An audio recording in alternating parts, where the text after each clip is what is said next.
বাংলাদেশে আজকে আমরা এখানে যারা দাঁড়িয়ে আছি উপস্থিত হয়েছে, আপনারা জানেন আমরা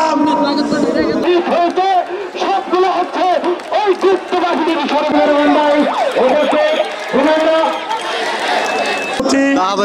জাতীয়তাবাদী যুব দলের মহানগর খামলে ধরবে, তাই আমরা মনে করে আমাদেরকে সাহায্য করার জন্য প্রস্তুত আছি।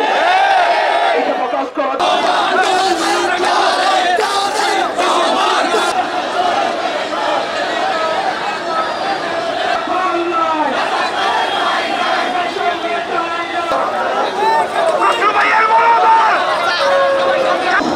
তারেক রহমান কোন গুপ্ত সংগঠনের নেতা নন, উনি দেশপ্রেমিক 18 কোটি বাংলাদেশিদের নেতা।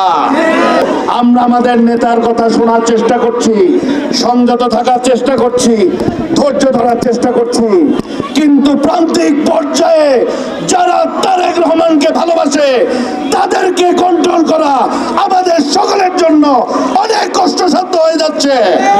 অতএব হুঁশিয়ার, আর কোন ধরনের বেয়াদবি করার কথা চিন্তা করবেন না। আসমান এত বিশাল, তাকানো লাগবে, উপরে আসমান ঢাকতে পারবেন না। তারেক রহমানকে ঢাকার উপায় নাই।